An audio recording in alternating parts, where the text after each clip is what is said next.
You're listening to the Holistic Health Front podcast. Whether you've already taken steps towards a healthier life, or you're just starting to explore this path, this podcast aims to help all of us live longer and more energized lives, so we can all do the things we want and be the person we know we can be. We bring on functional health experts, parents, professionals, and everyday people who want to make positive changes in their lives. And we create powerful conversations about how to feel good in a fun, easy, and understandable way, so you can live the most fulfilling life possible. Enjoy today's discussion and let us hear your thoughts in our Powerful People Facebook group. The information presented in this podcast is not meant to diagnose, treat, cure, prevent, or mitigate any disease. If you have any questions about your health or the health of a loved one, please consult your healthcare practitioner. Now let's begin.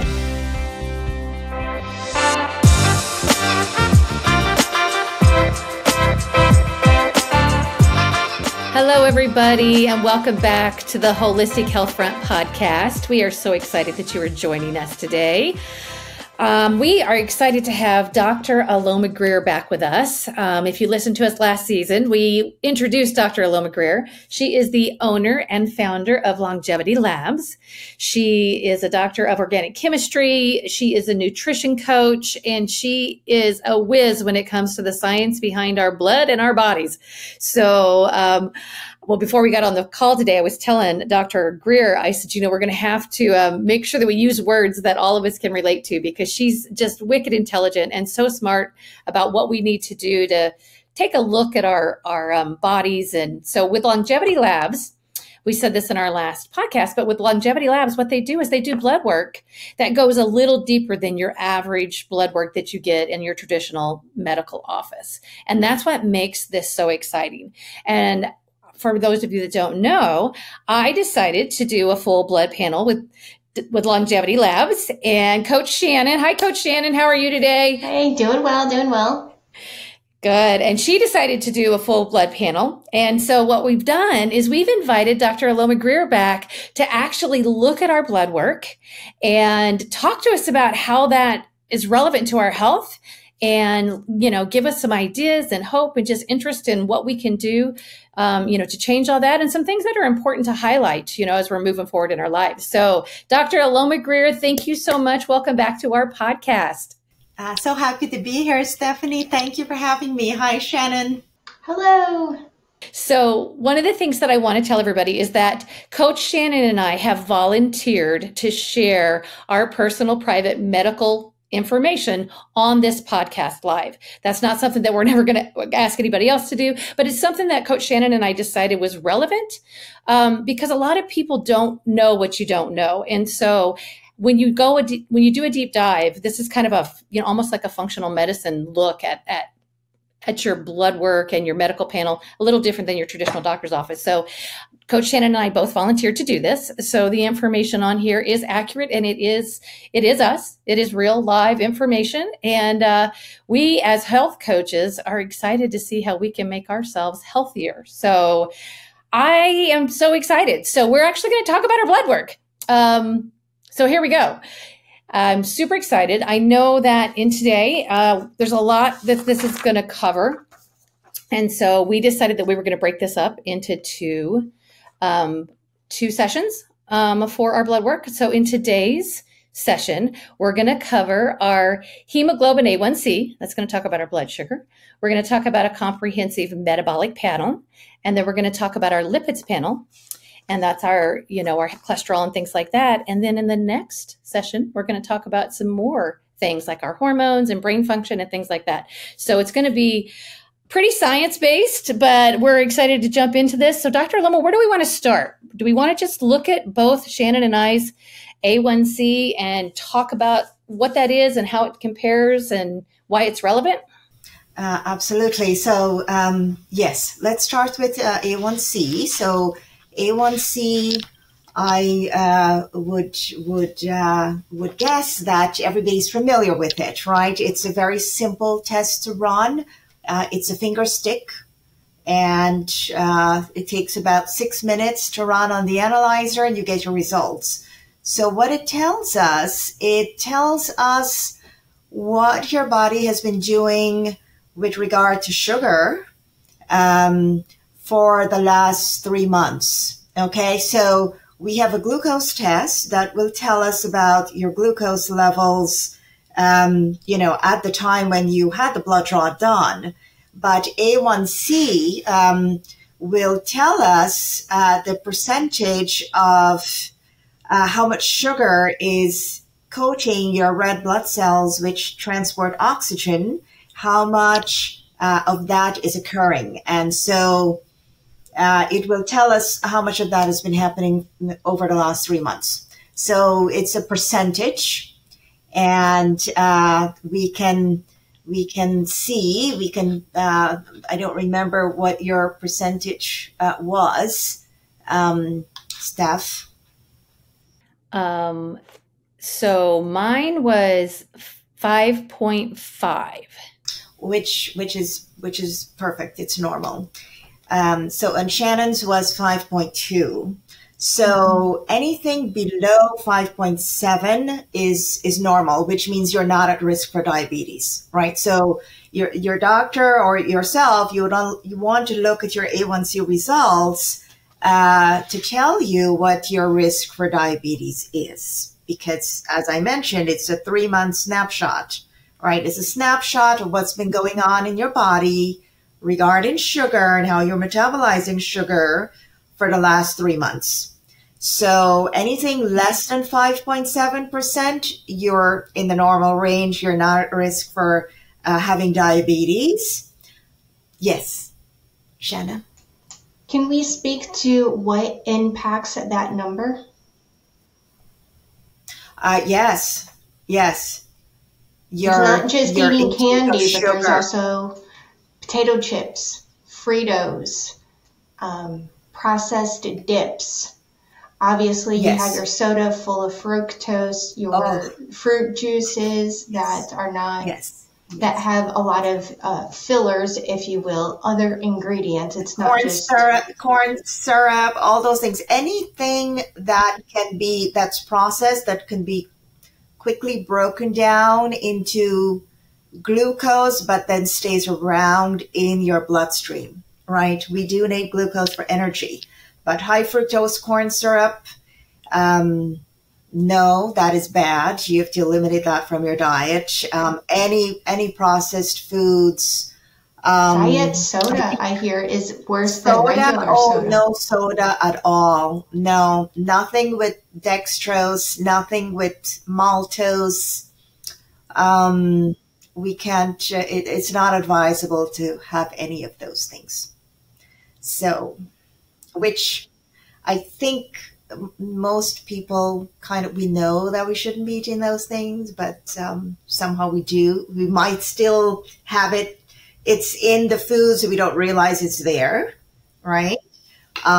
Which is why you really need to know what to look for on the ingredients label, right? So anything with high fructose corn syrup, fructose, dextrose, no. And the other thing you guys could think of? Yeah, well, and one of the things that it's not just about what you're putting in your mouth, it's how you're metabolizing what you're putting in your mouth. And I know that digestive health could play a role in how those simple carbohydrates are not just broken down, but how they're utilized. And so if you're somebody that has said, I've cut sugars completely out and I still have this high A1C, have them look at other things. Are you digesting and breaking down things effectively? Are you using movement like exercise, to utilize and burn that glucose that's in your system and things like that? So I just wanted to create a bigger picture about, that. Are you drinking enough water to flush out those excess sugars? The body will view excess sugars like toxins, right? I mean, it's too much for your body. And so anything we can do, drinking, clean water that's going to help flush toxins as well. Exercise kicks in that lymphatic system that helps, clean house. So it's kind of a whole picture. And I want to make sure everybody understands that. Absolutely. Yes. Which is why we're looking at all these different analytes. Right. Because we want to get the complete as we can picture of what is going on in an individual's body. How are they? We want to look at how the different systems in our body, how they're working. Mm-hmm. And so which is why this is such a comprehensive blood panel. But as we go through it, you'll see it'll become clear right away, where the deficiencies are and what what you're missing. And it's most of the time very easy to correct.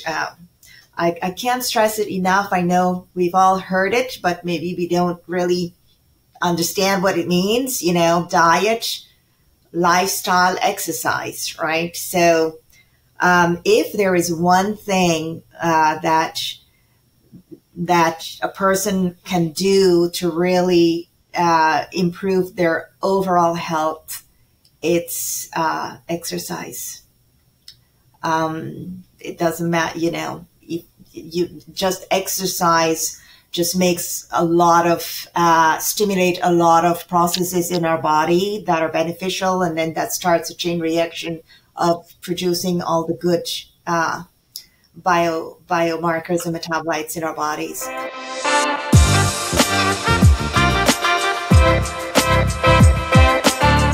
This episode is brought to you by oxygen and carbon dioxide.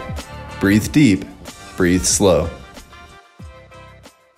Are you tired of nagging headaches, body pains, and feeling like you've been steamrolled by 2 p.m.? Ugh. Want to feel more alive with a clearer mind, voice, and skin? Yep. And not to mention getting rid of that pesky BO when the deodorant starts to wear off? Ew. Introducing to you today, water. Did you know that 75% of American adults are chronically dehydrated? And did you know that majority of people who are dehydrated think that they actually are hydrated?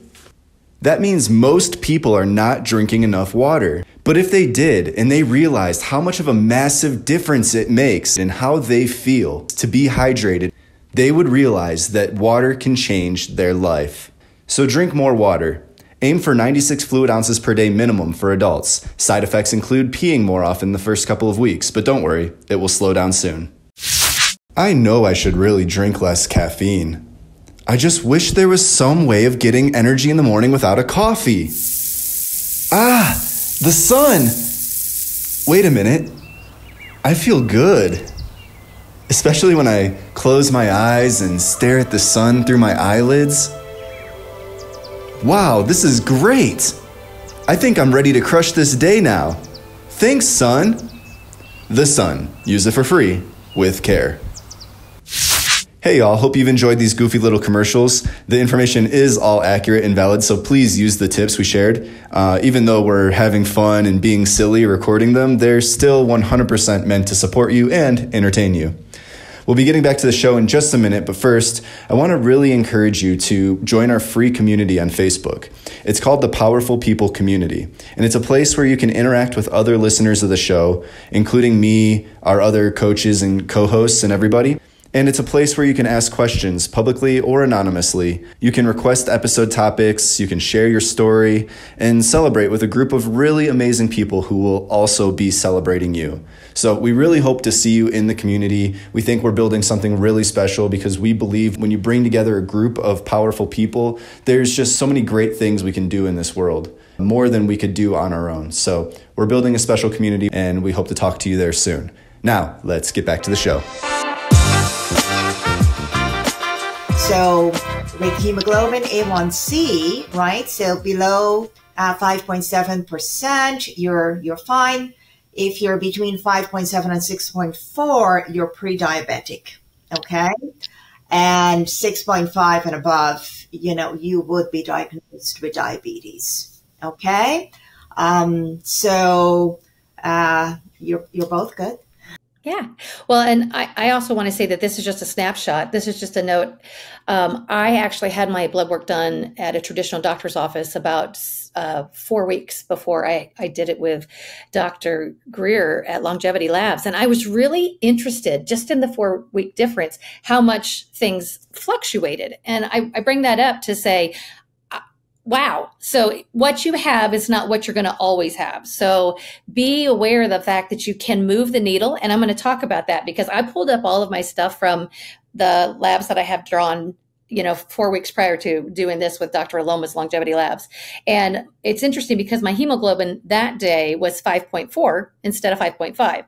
So it went up a little bit, but there was a lot going on in my life. And I want to bring up the fact that stress can affect that whole cycle of being able to metabolize and how your blood sugar flows through your body. You know, that cortisol level spikes, and then it'll actually, as you know, Dr. Aloma, you know, it's like a rescue thing, right? And then the body's like, I need more of this, you know, to try to balance out, you know, the alarm bells that are going off when you have a lot of cortisol and stuff like that. So I thought it was interesting that I saw a change in mine in just those 4 weeks, but I also know what I was doing during those 4 weeks. So it kind of made sense to me. I was running myself pretty hard. And I was like, oh, okay, rest matters as well. You know, taking the time to take care of yourself with rest. Movement is super important, but man, if you're burning both ends of the candle like I was doing, you're going to see things move in a different way, you know, on your blood work. So just want to bring that up. Definitely. Yes. Yes, Shannon. And sleep is super important. If I'm not sure which is more important, whether proper sleep or exercise, I would have to say proper sleep, because without proper sleep, you can't, you're not going to be able to exercise. So for longevity, actually, I mean, you really need to sleep. And we're going to talk more about sleep in our second, in part 2, because that's where we look at different things that happen in the brain, right? And we test those, we measure those metabolites. But perhaps we'll get to cortisol today. I'm not sure. Shannon wanted to say something. Yeah, I just wanted to help pull it all together from a big perspective, from the big top view. Rest and digest. You know, Stephanie, you had mentioned, you know, how you're metabolizing your food is very important to your A1C as well. To your point, rest and digest is a real thing. So I know we, as coaches, we can go into exercises that will help your body get into a restful state so that you can better digest your food, help you get into a restful state to help address the stress. But that's for a different podcast day. Today we're focused on blood. Yeah. So gut health is really, it's also super important, because you know, that's the doorway through everything gets into our body, right? Unless you're doing IV. So everything has to go through our gut. And we're going to talk about that at some point, because to correct or bring your body back in balance, you would have to correct your or normalize your gut biome. Yeah, absolutely. It's huge. So, yeah. Okay. Yeah. Okay. Yeah. So next we're going to look at the comprehensive metabolic panel, and I'm sure everybody's familiar with this. It is a standard panel that's done in a wellness checkup or your annual checkup, right? So we're looking at about 13, 14, or 15 different markers. Albumin, alkaline phosphatase, ALT, and AST. So this will tell us about your liver. ALT and AST are your liver enzymes, right? So you want those to be normal. Then kidney, some of the markers will tell us both about your kidneys and your liver. So there's overlap there, right? So we're looking at bilirubin, albumin, creatinine. This tells us about your kidneys and how they're functioning. Blood urea nitrogen, you know, how is your kidney getting rid of waste products, right? So we look at all of that. And your everything, I believe, was all normal. There's no concerns here. We also look at calcium levels. We look at carbon dioxide, right, which will tell us about your metabolism, right? You're inhaling oxygen, exhaling carbon dioxide. We also look at sodium and potassium.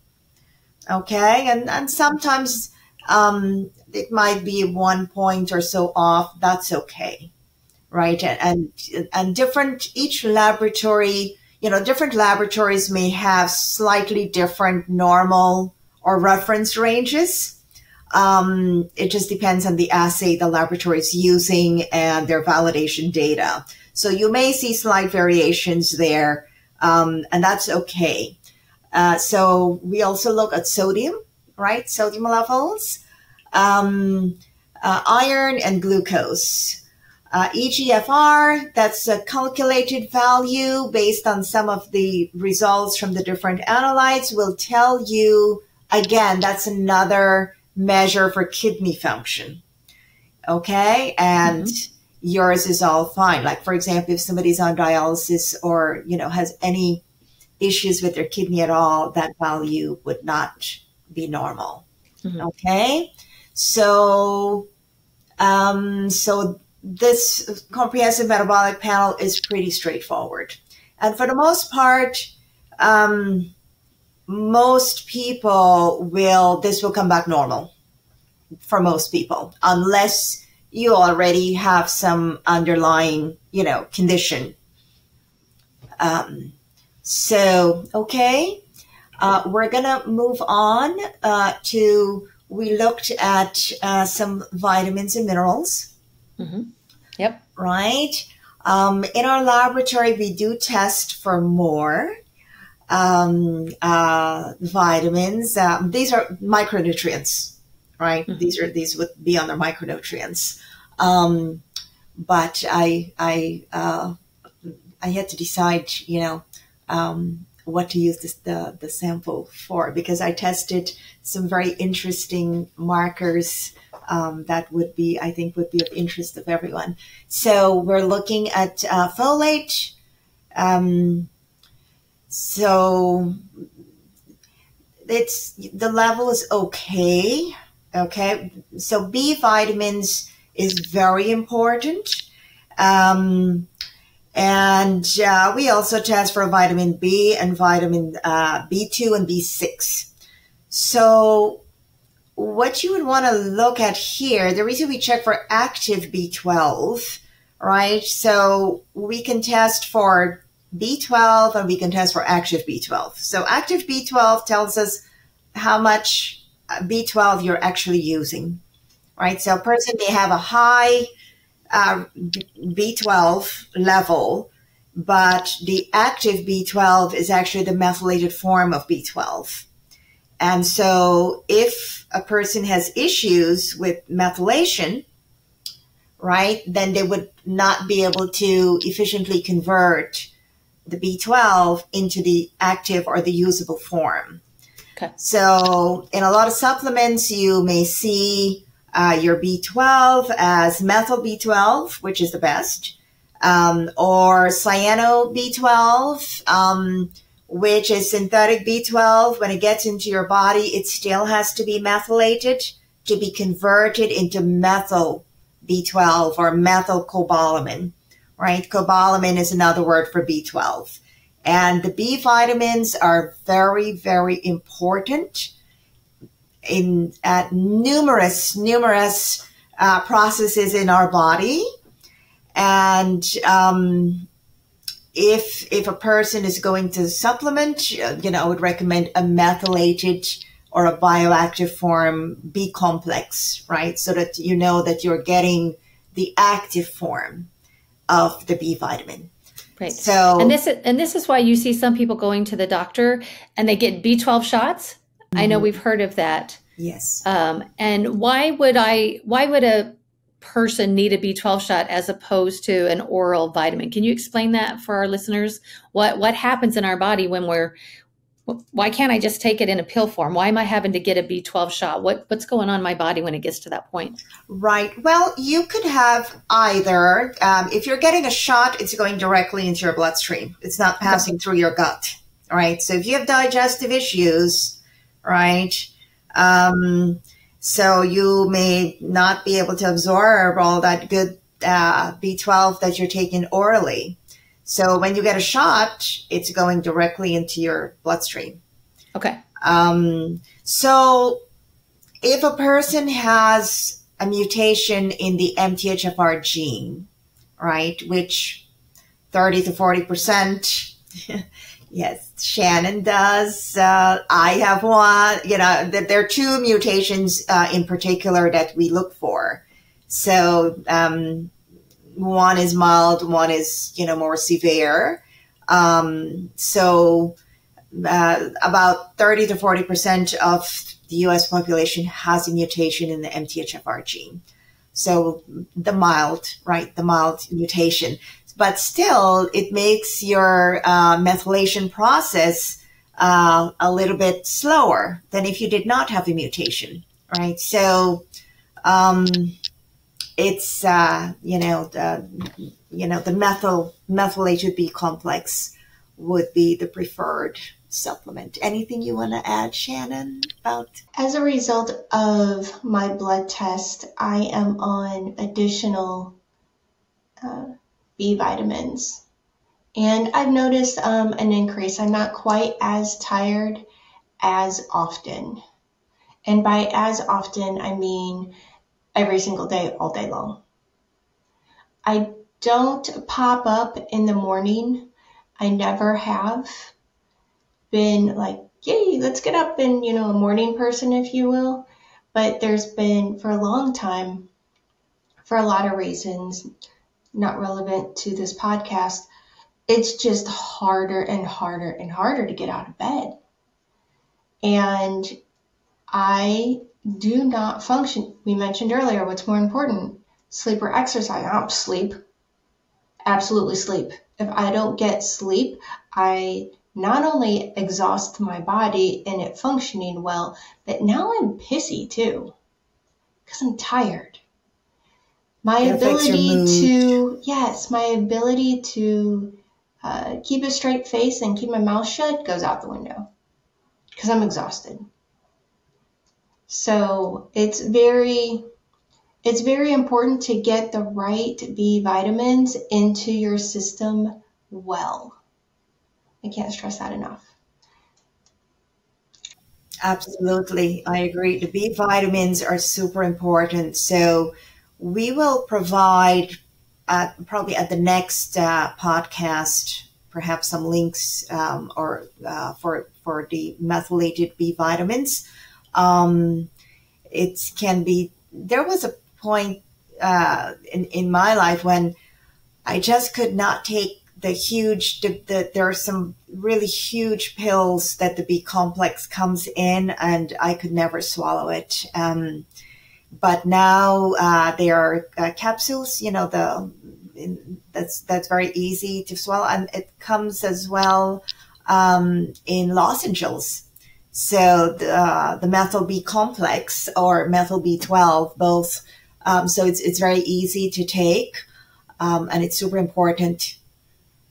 So I'm glad. Yeah. And we might provide some links for that. We also have an isotonic form that I'm familiar with that I take, which is a liquid form that comes in an isotonic formulation. And that, again, it bypassed digestion because the isotonic form, once it leaves your stomach, it goes directly, into the small intestines and into the bloodstream. And that's what it is. These people aren't able to digest and break down and methylate the B vitamins as well. So finding it in another form it's not just important, it's kind of vital. I think Shannon was trying to tell us this is a big deal. And I do see this a lot in my clients. What I love about your lab, Dr. Geer, is that you test for this. You test for this. You say, hey, your methylation process is not where it needs to be. You did test for the mutation.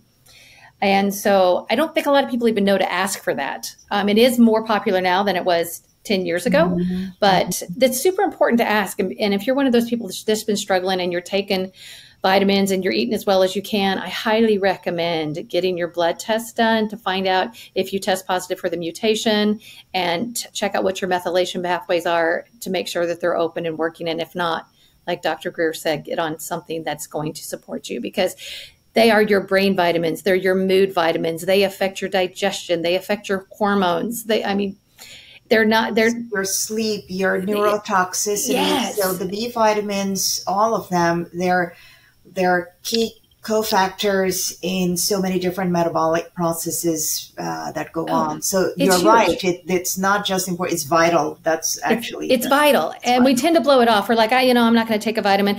And I don't blame people, because if you've taken a vitamin in the past and you haven't gotten positive results, why would you want to waste your money and your time doing that? So what I love about these blood tests is that you don't have to guess, you test. Right? And we skip that part so we can say, I do have the mutation. I do need a specific type. And then you go out and you seek that specific type, because so many people are so overwhelmed and with, I've tried this, I've tried that, I've tried this. I've done a lot of over-the-counter stuff and it doesn't work, but they can be life-changing. And I know Shannon can attest to that. Some of my clients can attest to that. B vitamins affect and so does your calcium, magnesium, and your minerals. Yes. Absolutely. Our standard American diet does not provide the nutrients that we need. And I can't stress enough how important supplementation is. Not just a good idea. It's a necessity for health and well-being, because of the way that we process our foods. Our foods just aren't nutrient dense like they used to be. The way that we grow them, the way that we shelve them, the way that we can them, the way that we freeze them, they lose a lot of their nutrient dense value. And so I just want people to be aware, get tested for this, because people are eating really, really well and they're trying really, really hard and they're doing their best, putting their best foot forward, and they still feel like hell. A test could really be eye-opening for you. So I just wanted to bring that up, and that's why we're doing this. We're trying to encourage people to take the guesswork out of what's going on in their bodies. Right, because how do you know what supplement you need, right? And how do you know if the supplements you're taking that you're actually absorbing it, right? It may not be in a bioavailable form, and you're spending so much money on supplements, and it may not be what you need, and you may not be able to absorb it. So absolutely. Getting back around to the B vitamins, if you're an avid coffee drinker, this could skew your perception on needing this vitamin, which is another reason why getting your blood test and looking at it and asking questions are so helpful. And one of the reasons why we want to take our time in speaking with the doctor this afternoon, so that you guys can have some more information and be able to ask your own practitioner some more questions that will better help you and your body. Right. So the test you need to check for active B12. So not just B12, right? Because you always want to, if possible, test for the bioavailable form of the nutrient. Right. So, okay. Absolutely. And I want to remind our listeners, if they haven't had a chance to go back and listen to our first podcast, Longevity Labs does an at-home test kit. And that's what Shannon and I both did. We ordered the kit. It was sent to us at our home. It was a very simple blood test to do at home. Dr. Aloma has it right there. She's showing it up if we're looking at the video. I didn't, if you didn't listen to our previous podcast, this is an at-home test, guys. So if you're sitting there going, I don't have a doctor, or I don't have the time to even get into a doctor's visit, and this at-home test kit is amazing. It was so simple to do. It was painless. No needles. I was honestly surprised at how easy it was to do. So we didn't talk about that when we started this podcast, because we talked about it in the last podcast. But you guys, Longevity Labs helps you. They come to you. They come to your home, right? And so the test comes to you. You administer it on your own time. And so this is something that you have access to. And then take the time to review these, results, with people from the lab that can support you. And then, of course, your own practitioners. But I just want to reiterate that, because we didn't mention that from our last podcast. All right, Dr. Geer, what are we going to talk about now? So moving down our list here of micronutrients, vitamin D, right? Mm-hmm. So again, I would say it's critical. Mm-hmm. We don't think about it a lot, but we need vitamin D. And I cannot tell you guys how many, most of our patients or individuals, a lot of us are deficient in vitamin D. And surprised when, the person sees their results. Like here, so vitamin D, again, we're testing for the active form of vitamin D. So it should, it's a range of 30 to 100 nanograms per milliliter. So there was a time when I first tested my vitamin D a year ago or so, and I was taking a particular, D3, right? And I was surprised my vitamin D level was, in the 20s. So obviously what I was taking, I was not absorbing it at all. So vitamin D, so vitamin D would need to be taken with K2, right, to be absorbed. So I think Shannon, her vitamin D level was a little bit low. Shannon, share. Mine was, so the range is 30 to 100. Mine was 44. Shannon, do you mind sharing what was your vitamin D? Yes, with Steph, although it's 44 instead of normal range, I would prefer to see that more, on the upper, more towards the upper, normal. So it's still, to me, you could still bring that up higher. Yeah. So like now I'm very happy to say, mine is 70 or 71, something like that. So whatever I'm taking is working. Awesome. And I love that you bring that up because that's why we're talking about this. So the range is 30 to 100 and mine is 44. And so your average person is going to get that back and go, yay, I'm good. And we've got Dr. Geer saying, Steph, we'd really like to see that number higher. You fall within the limits, but we want to move to a more optimal range for you and your time of life. And so we want to get that up closer to 70 or 80. And that's what's so beneficial about having a consult with somebody after doing this blood work is you're not just looking, did I pass the test or did I thrive with the test? And so I appreciate Dr. Geer bringing that up. And Shannon, what were your levels? How are you doing with your vitamin D? I'm at 25. Oh, girly. All right. Okay. Yeah. And, I'll spend some time outside. I'm not terribly far from the beach. My friend has a pool. I have a garden and a yard that needs, the weeds pulled. But it's also like over 100 degrees. Because it not advisable to spend a lot of time outside. It's so hot. So anyways, all that to say, I am now on a supplement again. Because like Dr. Aloma was saying, one of the multis that I was taking, it either didn't have enough or it wasn't bioavailable for me. So now I'm on more. Can you speak a little bit to what we might feel with vitamin D levels being too low? And what happens if they're too high? I don't think I have seen a person with too high of vitamin D. But if they're low, they could really affect your mood, sleeping. That we call it, it's vitamin D, but it's really a hormone, right?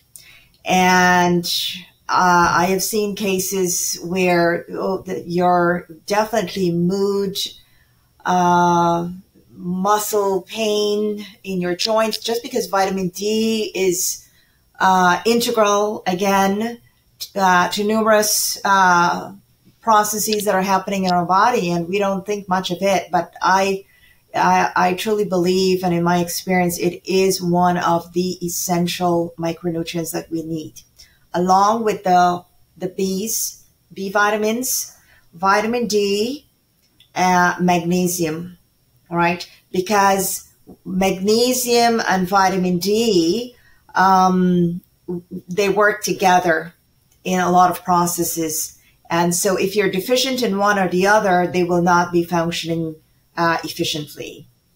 So, and so many of us have low vitamin D, tiredness, lethargy, no energy, high cholesterol is, we see that as well. So if you increase your vitamin D levels, you can bring your cholesterol levels down. Yes.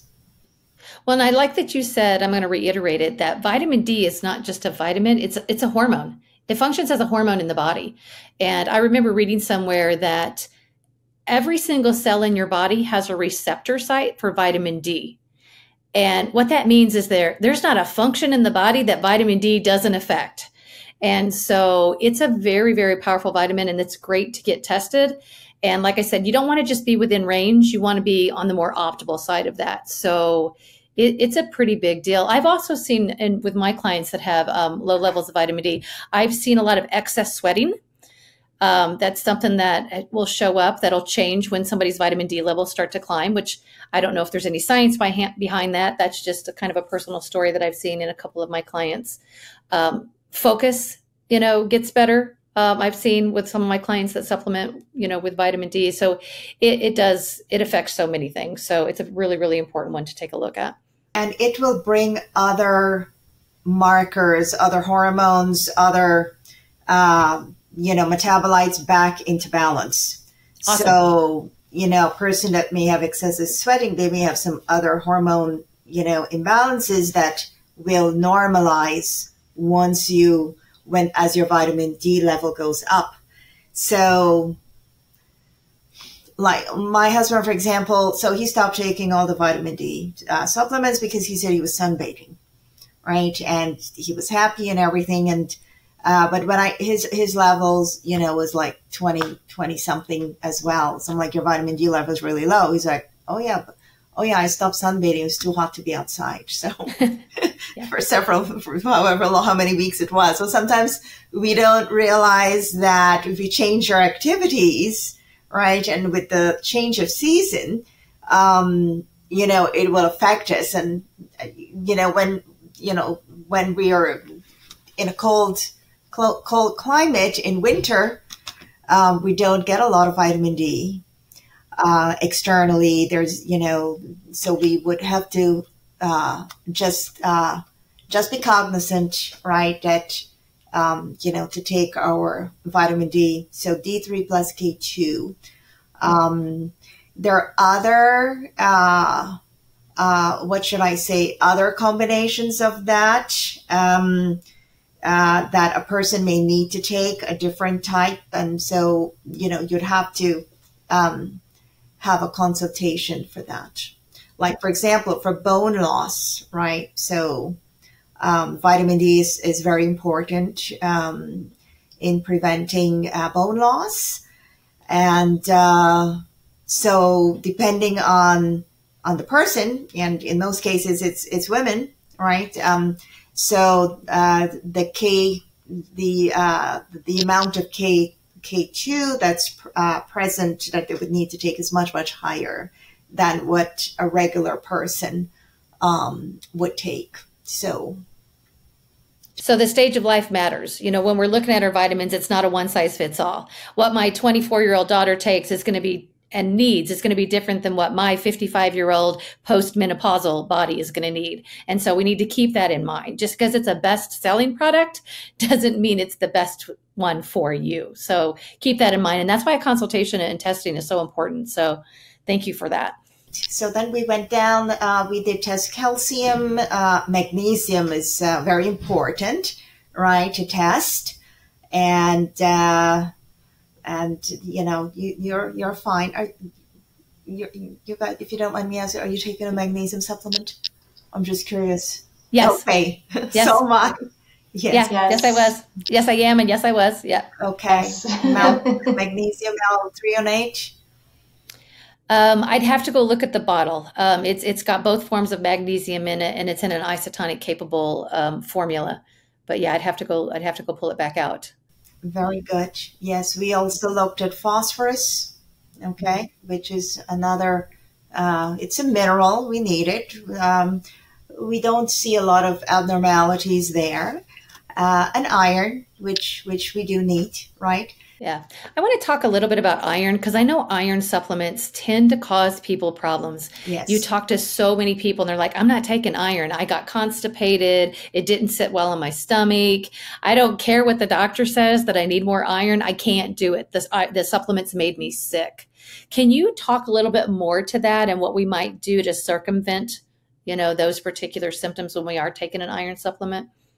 Right. So iron is tricky.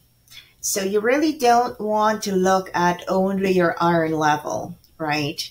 You need to look at what TIBC, which is total iron binding capacity. You need to look at transferrin. You need to look at ferritin, right? And of course, you have to look at your hemoglobin because you want to see what your hemoglobin level is, how iron is being transported. So iron supplements, you really need to talk to a doctor before you start taking those because too much iron is not good at all. When I was younger and I needed, there were times, and sometimes you don't need to take an iron supplement all the time. You may only need to take it at certain days of the month, right? As a woman. For women. And so I took a liquid. It was easier to, to tolerate. And it was only a few days and not even every month, right? Just when you feel, you know how you feel. But then if you need to take an iron supplement, right, that really should be done with a doctor, and you have to do blood work and see if you really do need iron and what's going on, in your body, and then know what the doctor will know what to tell you to take, how much, and how often. Yeah, okay. It's a really important one because I know that women can lose iron through their menstrual cycles, yes. right? So if I'm shedding the lining of my uterus every month and I can lose iron that way. And so like you said, Dr. Aloma, certain times of your cycle might be more important for iron than others. And then for a woman like me that's postmenopausal and I'm no longer cycling, testing is probably going to be, very important as well. And I also want to bring up that men don't cycle the way that women do. So their iron needs are going to be different than those of women as well. And I want to just bring up one more thing that has shown up. And I'm a nutraceuticals consultant and have been doing nutraceuticals for about almost 2 decades. And one of the things that I found in some of my research, and it's something just to look at for our listeners, is that I have found that I've read several articles that talk about if somebody has their gut microbiome is out of balance, if they show any sort of form of parasites in particular, but, we can get all sorts of dysbiosis going on, with our gut microbiome. But some iron supplements, when they go down into the lower GI, they don't do well at all, which causes the uncomfortable, things like that. So looking at a liquid form or drops or lozenges that can dissolve in your mouth or things that can break down underneath your tongue, isotonic capable supplements, those seem to help those people that really struggle with. It felt like a rock in my gut. I couldn't break it down. But I've done a lot of research on iron, and those people that have some gut dysbiosis issues really need to take a look at digestion and how they're breaking that down, because it can affect the way your iron is being utilized in the gut, effectively. So go ahead, Shannon. To speak to this a little bit, having dealt with endometriosis, and one of my symptoms was an excruciating amount of blood loss. Yes, I was on iron pills for a while. I couldn't tell you the difference between cramping and a stomach ache with being on the supplement. As I got older and changed my diet and my lifestyle, I was able to come off the supplements. And my iron has fluctuated a little bit over the years. What I have found, what I have read, is dark leafy greens are very good. Yes. Not romaine, not iceberg. I'm talking kale, spinach, all the different types of kale. all the dark leaves out there, and cook them. Don't burn them, but cook them, boil them, saute them, because that helps release and break down and release more nutrients in the leaves, so that our bodies that are having issues with inflammation and digestion can absorb the nutrients out of it better. So just a little tip for any of those out there. Roasting vegetables is very helpful, and you can season them in so many different ways and, make it a little bit tastier for you as well. Yeah. Yes. Like steamed vegetables are really good, and you're right about like spinach and kale. You do need to cook them a little bit, so you can steam them, lightly steamed, lightly saute, stir fry. Yes. Yeah, absolutely. Yeah, but got to get your iron in you. Iron plays a big role in so many functions. Functions. But we only need very little, and so you don't want to be taking too much iron, right? Because it will cause problems. There are certain supplements that we may take if it's they're water soluble. You take excess, you're going to pee them out. It's not a problem. But iron is not like that, so you really want to be careful. And very few of us actually need to be on an iron supplement in particular. And so, like Shannon, with her doctor, was able to guide her with how much she needs to take. And then when she changed her diet, right, she was able to get enough iron from her diet. So she did not need to take an iron supplement, right? Right. And this test shows that I'm at 72 and the range is 23 to 165. So I am doing well.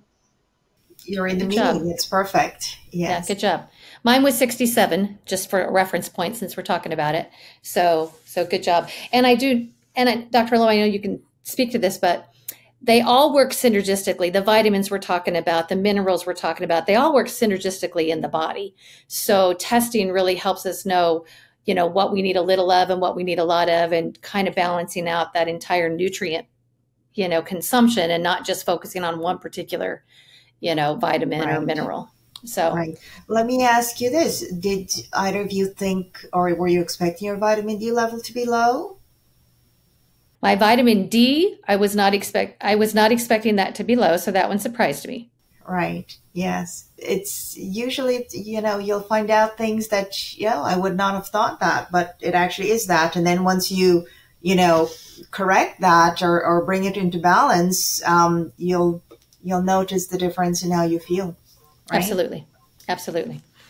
Awesome. So what are we going to look at next on our test? Let's look at cholesterol, because the hormones, we did test quite a number of hormones, and, that'll be a lengthy discussion. So we can look at the lipid panel. So it's after the hormones, I believe.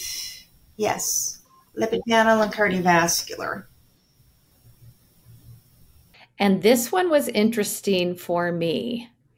And this one was interesting for me. So I love that we're talking about this, because I'm a health coach and I do pay a lot of attention to my diet. And I don't eat a lot of processed foods. I exercise fairly regularly. And so I'm going to here we go. My cholesterol was elevated. It was 282. My cholesterol is pretty high. It's very high, yeah. That's a very high cholesterol. Yes. And it's very high cholesterol, especially for somebody who does exercise, regularly, who does pay attention to their diet. I don't drink pop. I don't drink, mostly all I drink is water, to be honest. I'll have a cup of tea in the morning, but I'm not a coffee drinker. So this one was super interesting for me. And we can break this one down. But what was interesting is in my blood lipid panel, my total cholesterol was 282. My HDLs, which are your high density lipids, those are the ones that are what we call your good cholesterol. My good cholesterol was excellent, right? I'm producing, yay, go Steph, right?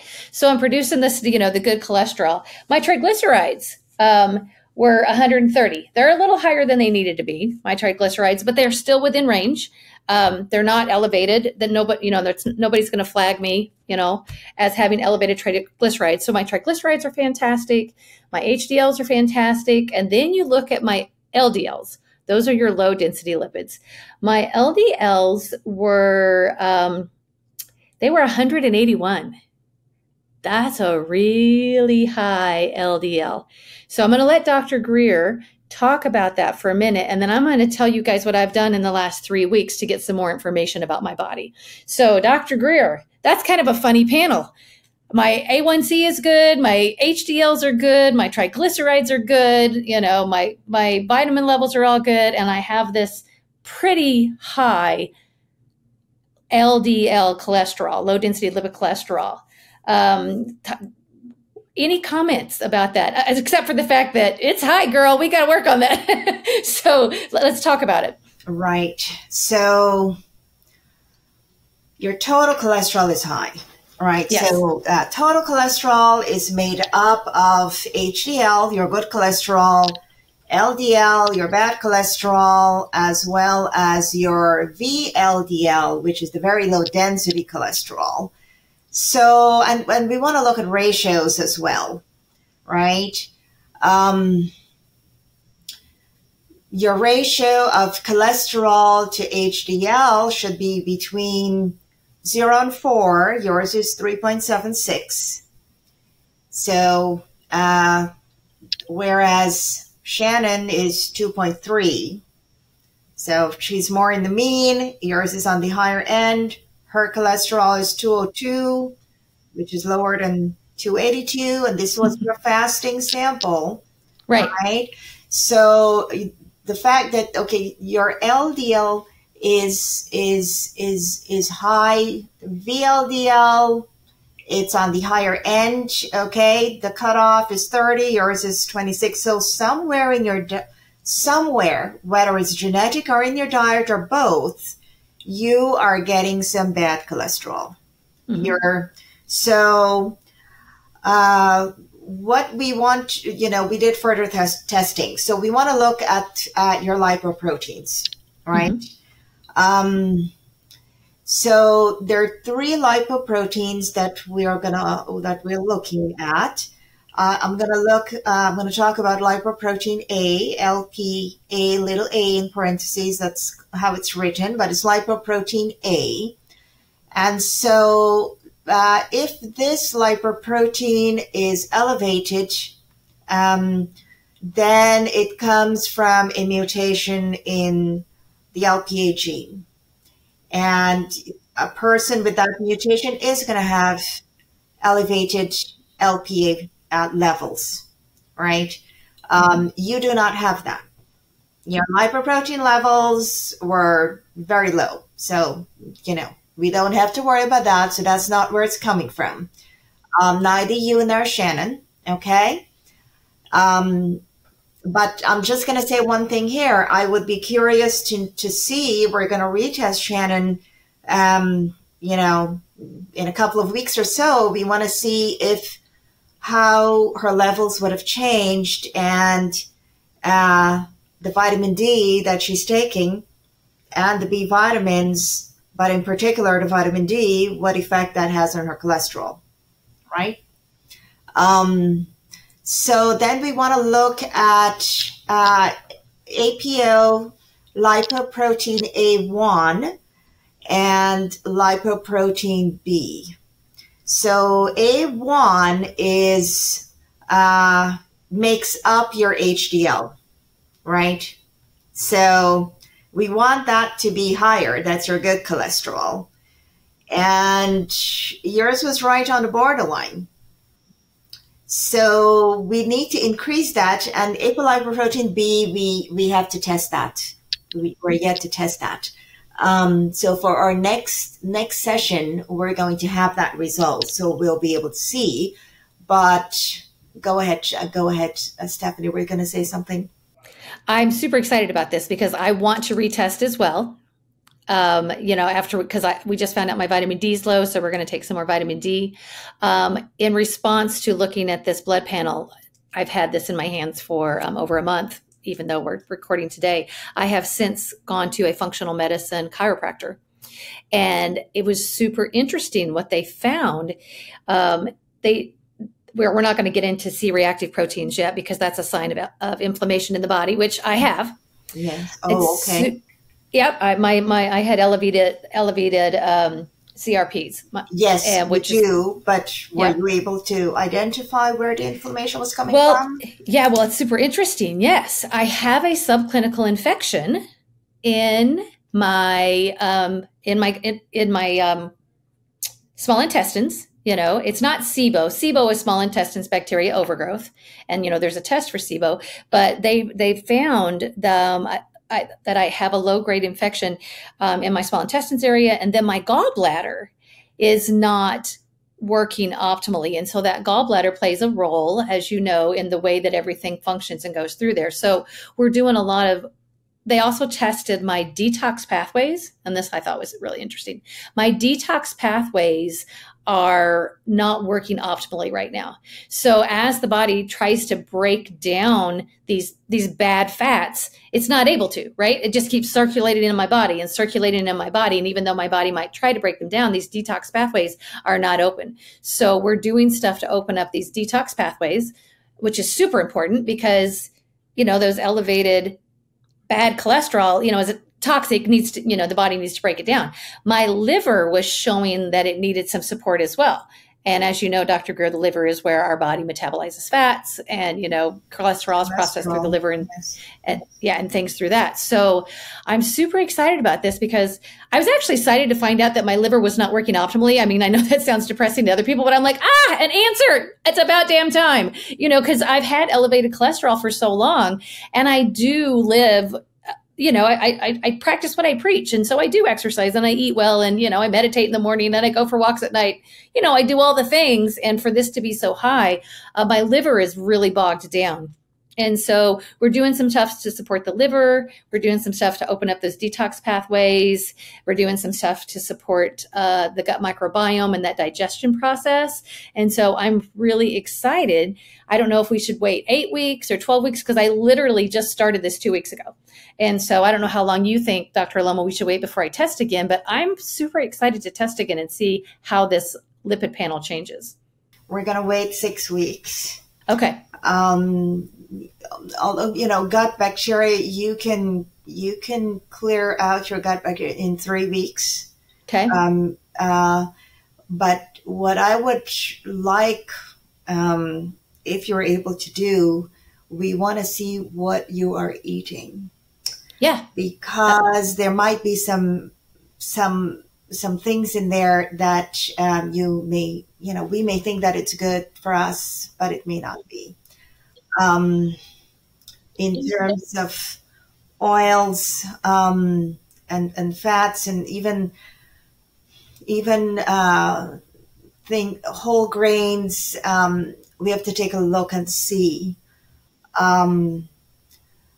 what you're eating, because you may think that you're doing something, but there may be some places there where oh, absolutely. Well, and what I found so interesting is, go ahead, Shannon, weigh in, because I want to talk about this eating thing. Shannon, what were you going to say? I want to know what your numbers were at the top of the first page. I'm going to butcher those names.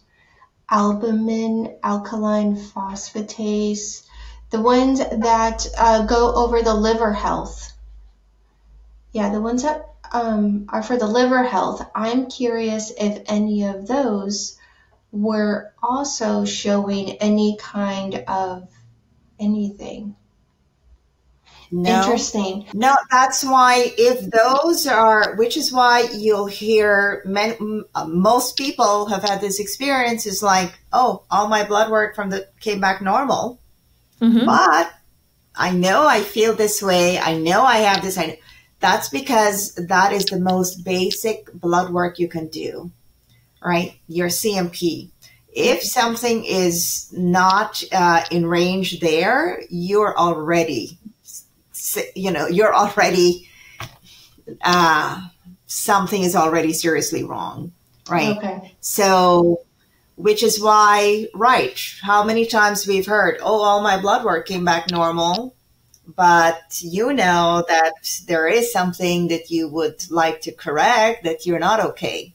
Yeah. So that is why we go deeper, right? We look deeper. We're doing all the micronutrients.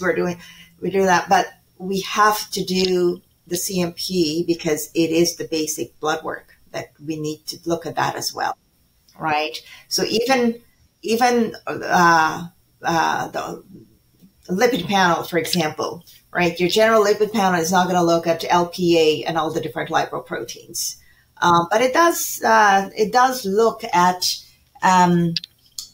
quite a bit. It tells you, what's tested right away. You could see where there's area for concern. Yeah. Well, and what I thought was interesting is, working with this physician, my C-reactive proteins were elevated with the test that I did with Longevity Labs, which made so much sense to me because I'm achier than I should be. My fingers, I can't get my wedding ring on. I'm like, come on. I know that there's inflammation in my body because I can't get my wedding ring on. You know how you can tell when you're puffy versus, something else. And so this for me was not sad news. This was validation for me. I'm like, listen, I have been saying for a long time, things aren't right. And so knowing that I had the C-reactive proteins that were elevated, which shows the sign of inflammation in your body, and then to go to this functional medicine physician and learn that they discovered a subclinical, infection in my small intestines, and then some stuff going on in my gut. My gut's just not breaking things down the way that it should. And if you're not breaking things down the way that you should, those particles get released into the bloodstream as toxins, right? If I'm not breaking things down, those undigested food particles, even if it's an avocado, which is very good for you, even if it's a spinach leaf, which is very good for you, even if it's, because you were asking me what I'm eating, Dr. Aloma, it's crazy. I do all organic, pasture-raised eggs with avocados. I always have some sort of greens. I do a fiber drink and a greens drink every day. I'm basically grain-free. You were talking about whole grains. I've been basically grain-free for, probably 4 years now. There's the occasional treat.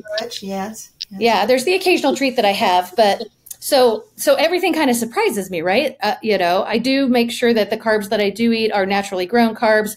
I stay away from processed foods. So this is like, whoa, why is my blood panel the way that it is? So finding out that my digestion was very sluggish and I'm not breaking things down just made sense to me. Because like I said, all these healthy foods, your avocados, your apples, your greens, an apple a day keeps the doctor away if your body can break it down. If your body can't break it down and digest it, then it becomes an undigested food particle that floats around the bloodstream and is considered toxic to the body. So these elevated, C-reactive proteins and then the difficulty breaking down fats, lipids, it all just kind of made sense to me, that my liver needed some extra help and my digestion needed some extra help. So I'm super excited to come back in 6 to 8 weeks and be like, okay, did we move the needle and what's it look like? So I'm actually really glad we're doing this. This is kind of fun for me, to take a look at it. So anything else that you want to weigh in on this high lipid panel that I could look at,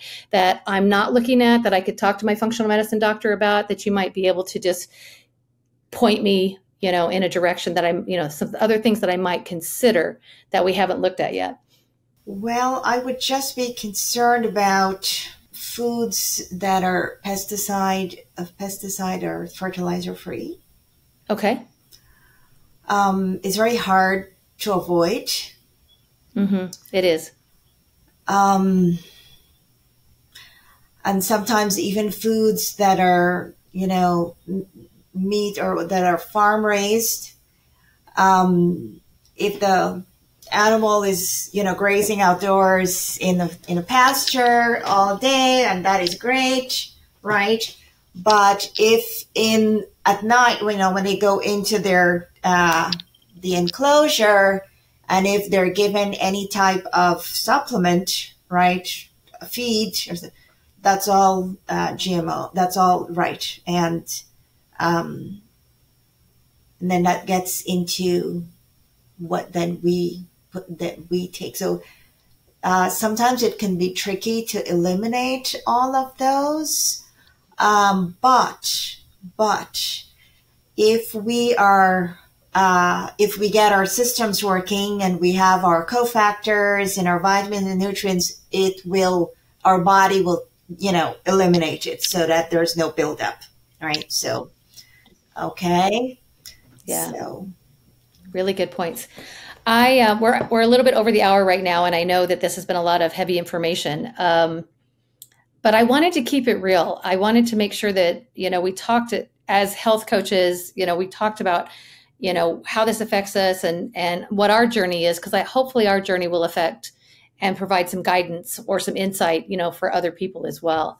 So wrapping up on the lipid panel thing, anything else that you said, something that I know a lot of people don't consider is that even if we're eating, our meats, we have to consider what those animals consumed. Did they consume GMO, foods? Did they consume pesticides? Even if they're grazing in a field, has that field been sprayed with, pesticides and things like that? So it really is, can kind of be like you said, a deeper dive than the average person is thinking of.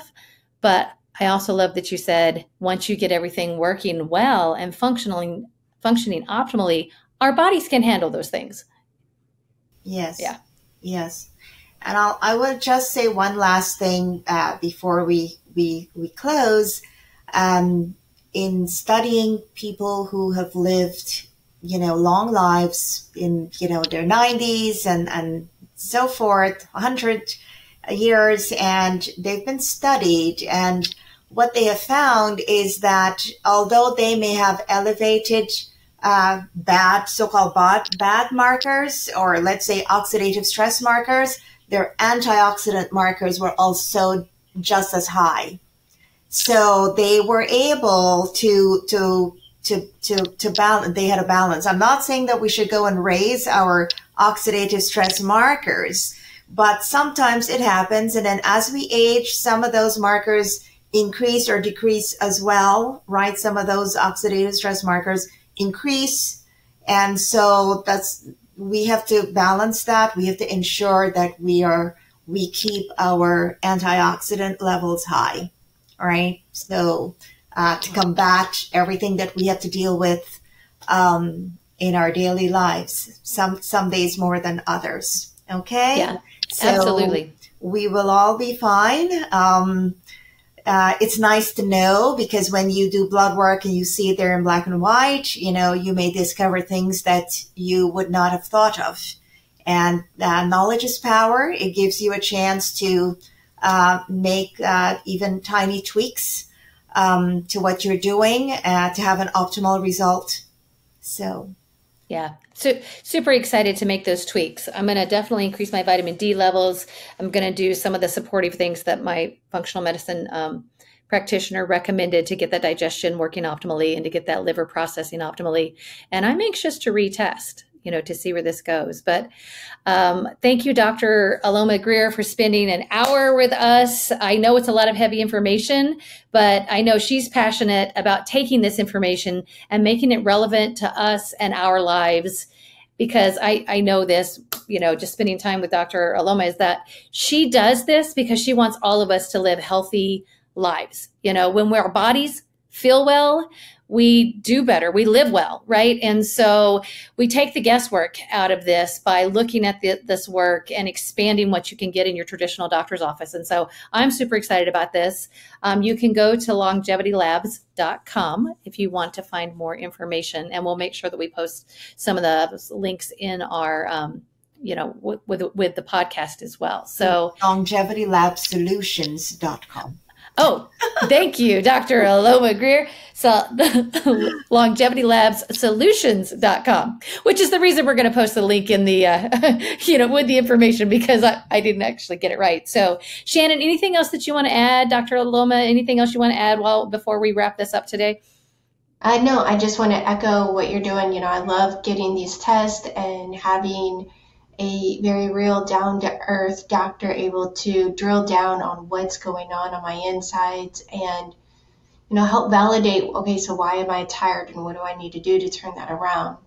Especially when I'm getting 8 to 9 hours of sleep, okay, what's up? So I am very, very grateful and honored to know Dr. Aloma and have her assistance in helping me have a quality of life, because that's what it's all about, is quality of life. With the quality, then I can go and do and jump and run and travel and all the things that my heart loves. So I'm very thankful and excited for the next one, because, I'm all about the hormones. Yeah. Yeah. And it is validating. Yes. It is. Yeah. Yeah. Yes. Yeah. Well, and it's validating. Like Shannon said, I've been saying all along, I'm just achy all over. So to see that I have these elevated inflammation markers, you kind of go, okay, it's not in my head, right? So now that they're here, I can sink my teeth into it and do something with it. So I love the information too. I think knowledge is power, and that's what these, lab results do for us. And so we're going to talk more in part 2. And so thank you, Dr. Aloma, so much. Dr. Aloma Geer, for spending an hour with us. Thank you, Coach Shannon, for joining in today. And I want to thank all of our listeners for listening to the Holistic Health Podcast. We will catch you next time. Stay Bye well. for now. Thank you. Bye-bye.